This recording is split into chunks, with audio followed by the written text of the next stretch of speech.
Having a rough start this morning. Good morning and welcome to Daylight with Dean number 75. Wow, 75. That's a great number. That's Mean Joe Green's number. 3/4 of the way to 100. Love the number 75. Not my favorite number, but it's a good number. So welcome to Daylight with Dean number 75 on June 25th, 2020. It is 5:50 a.m. this morning. We've gained another minute of rest this morning, and we are ready to go on this Thursday morning.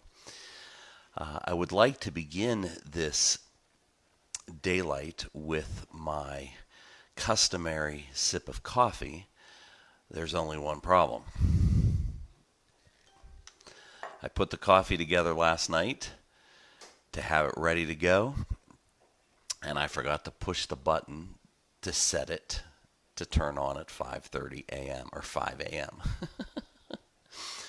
So when I walked into the kitchen this morning 8 minutes ago and saw that it was not on, I panicked and pushed the start button. So in just a moment, I will walk over to the coffee maker and pour my cup of coffee.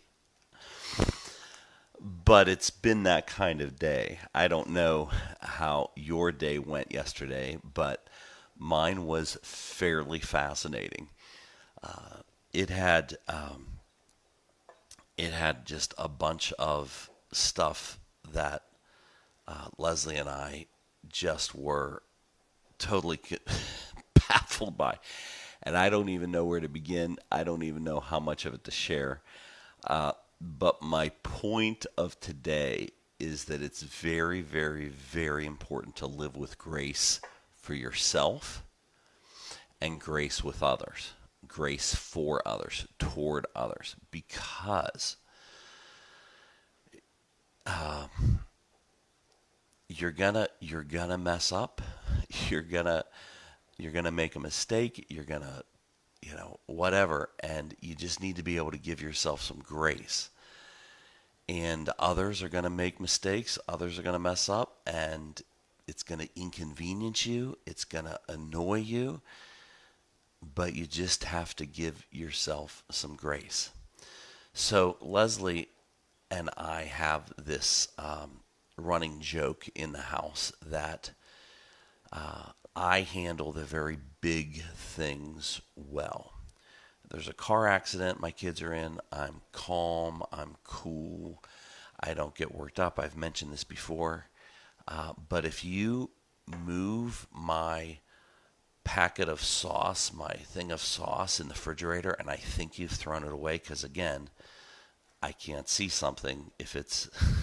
I can't find something unless it's exactly where I know it is, and even then it can be a challenge. But if you move my packet of sauce or even throw it away, it's like a catastrophe. So yesterday was a exercise in both of those. So I will just start. With my day. At a certain point, we are getting ready to open up for our weekend services on Sunday. So at 10 a.m. And I'm sorry, I'm not thinking straight. I got to go get my coffee. I'll be right back.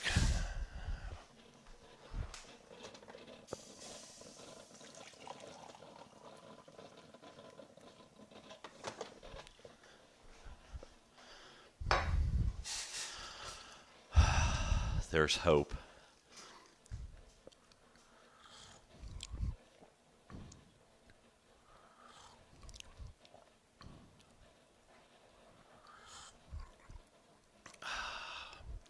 I might be able to think clearly now. Also, by the way, thank you, my friend who bought my Daylight with Dean Snowman coffee mug. I found out who it was yesterday. They revealed it to me. And it's so funny. The last time I used this mug, I just said, I just made peace with it. I'm like, I'm never going to find out. Never going to find out who bought me this mug. Nice, kind, thoughtful gift. Never going to find out. And I made peace with it. I'm okay. Not a problem. And then yesterday I was visiting with somebody and they were talking to me about daylight and, you know, and and then I was just about to leave and they said, it was me. I love it. So thank you, thank you, thank you. Feeling much better now. So we are getting ready to open up our outside public worship service Sunday at the river at 10 a.m. We're doing one service. So we have a lot that we're working on to get ready and navigate.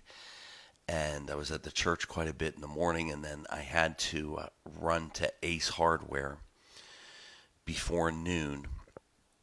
My daughter, my youngest daughter, was taking my Chevy Tahoe. Yes, the one that the tree fell on that was my uncle's. Yes, that Tahoe. She was driving it up to Clarion after work today.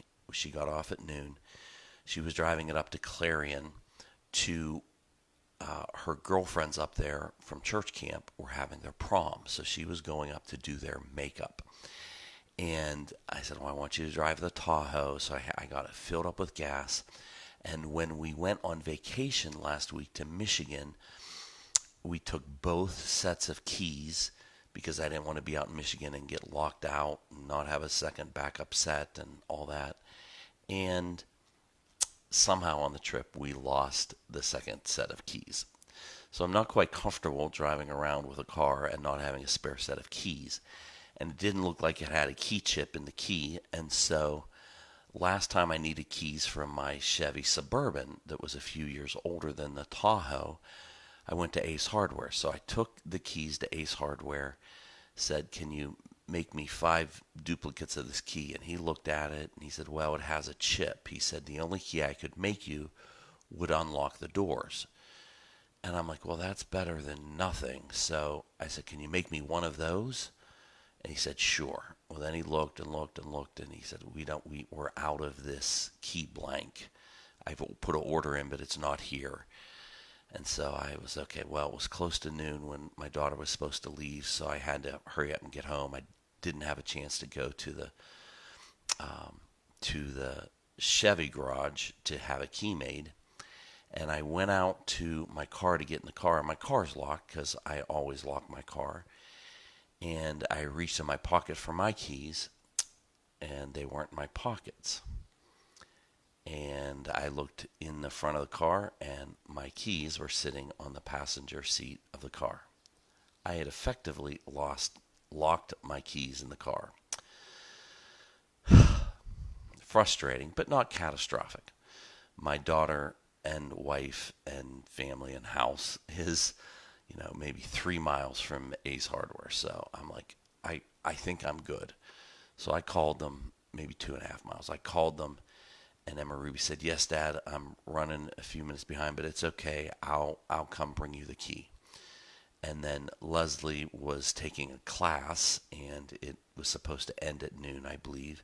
And I thought, well, maybe there's a chance she is available. So I called Ruby back, and I said, do you want to ask Mom to bring the key? And she said, that would help me so much. Yes, I'll ask her. So then I get a text. I'll, something, I'm bringing the keys. Well, 10 minutes later, I get another text saying I'm leaving now. I'm like, okay, no problem. It's my fault. I locked the keys in the car. I should wait as long as it takes. And so, 15 minutes later, Leslie pulls in and promptly unlock the key, unlock the car, get in my little pickup truck, my Toyota pickup truck, my 2001 Toyota pickup truck. I get in that, and I head to my lunch meeting that I was almost a half hour late for. That pushed the rest of my meetings and work the rest of the day late as well, but that's okay. It's all good. So I don't know what time it was. Probably 5:30. I didn't check the time. My phone rings and it's my daughter, Ruby. And I'm like, well, she's up. Why would she call? And I answer the phone. She's like, Dad, I can't believe this. Oh my gosh. She goes, I went to Walmart and I came out and I can't find the keys. I think I locked the keys in the car. She said, I'll go back in and check the aisles and check the cashier and check all this stuff out. I said, okay. It might have been 6. I don't remember exactly what time. It was after our dinner at 6, so it was probably 6:30. Between 6:30 and 7. No, we went for a walk. It was probably around 7 o'clock. I'm sorry. It was important to me to get the time figured out. It was probably around 7 o'clock that this happened. So I need another sip. So she called me and she's really worked up. I'm like, Emma Ruby, it is okay. So I went into problem solve mode just like she was. She was like, well, she's up in Clarion, which is an hour and 15 minutes, maybe an hour and a half, not quite an hour and a half from us. But the reality is I don't have a spare set of keys to drive up and help her. So I can't help her that way. So the last time my children locked the keys in the car in New Kensington, we were advised to call the police and they would come and put a wedge in the door and unlock the car door and then make sure we owned the car. And so I advised her to call the police. Well, she called 911 and 911 said, well, I'm sorry, but if there's not a person or an animal in the car, you're going to have to call a locksmith because we can't do that for you. I was a little shocked.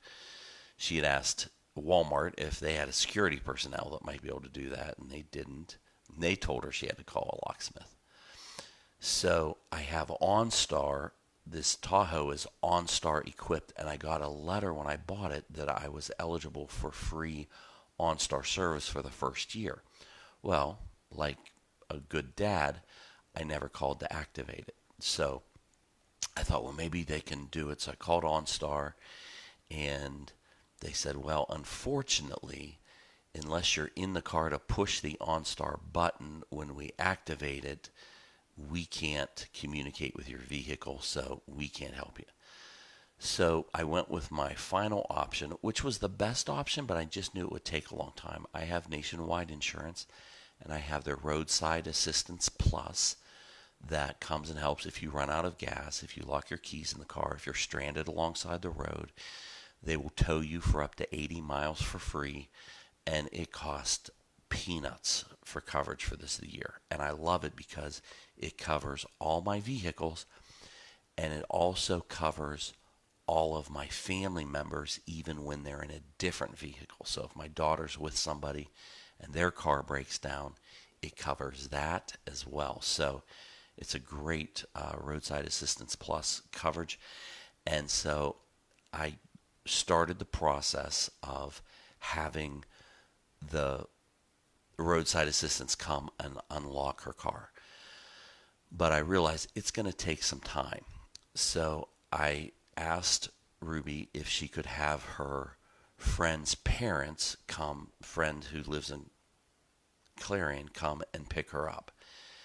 And so they came and sat with her while I contacted Nationwide. Thank you, Mark and Karen. While I contacted Nationwide, and after gave them all the information, they said, okay, we'll text you with the information about the service person that's going to come out and help you. Well, for the next 45 minutes, every 15 minutes, I would get a text saying, we're still working to find a person to provide this for you. We're still working to find a person to provide this for you. So I realized nobody's going to be coming to Walmart at now, 9 o'clock at night, 8:30 at night to 8:30 now to help my daughter this way. So I called my friend. that I thought had a kit to unlock the car here in our area. He did. I went over and picked it up, and Leslie and I are getting ready to head up to Clarion to unlock the car. And then my phone gets a call, and it's Nationwide saying, we have a provider. They're going to come. They're going to unlock it. Just need to clarify a little bit more information. And so I hung up with Nationwide, and they sent me a text message that says who's coming to unlock the car door, and gave me their number and said you can check in with them if you'd like to. So I called, and it was a great older gentleman, been doing this 40 years, and he said, "Yeah, I'm heading down there now." And she's right on Interstate 80, and he's like, it's 64 miles from where I am. And then he said where he was from, and I didn't quite catch it. And I'm thinking, okay, well, he'll be there in 1 hour because you can go at least 60 miles an hour on Interstate 80. He got my daughter's number. He said, I'll text her the time I'm going to be getting there. And I kept texting with Ruby, and she said, well, it's not, nobody's reached out to me yet. And it's been 45 minutes, so I'm getting a little concerned. So I pull up the cell phone number that I called, and it was registered in Warren, Pennsylvania. Now, Warren, Pennsylvania is legendary in our home because that's where my father-in-law was born and grew up. And so all his favorite childhood memories and stories, and there are some great ones. We'll probably have a daylight featuring Warren, PA, because it was magnificent. So I'm like, well, that's a far. Well, I looked on Google Maps, and it is 64 miles from Warren to Clarion, but it's an hour and a half, 64 miles, because it's all back roads. And so finally, at 10:55 p.m., Emma Ruby called me, and she said, Dad, the guy came. He was the nicest guy. It was the easiest thing ever. And he unlocked the car, and now I'm driving back to my friend's house. I'm going to spend the night and come home early in the morning. I said, Emma Ruby, you've had a long day. Go get some rest. She kept thanking me profusely for not being angry at her. And she was emotional about it early on. She felt horrible. She was a mess. I'm like, Emma Ruby, this is okay. People lock their keys in their car. I said, do you not remember at noon today I had to call you because I locked my keys in the car? Do you not remember? She goes, yeah, but that was just in New Ken. That was close. I'm all the way up in Clarion. I said, it's the same thing, honey. You've done nothing wrong. It was an accident, a mistake. It wasn't even a sin. It's not even anything you need forgiveness for. I said, it's just a mistake. I said, it's okay. She's like, Dad, you just, it means so much to me that you're not angry at me. I said, why would I be angry at you?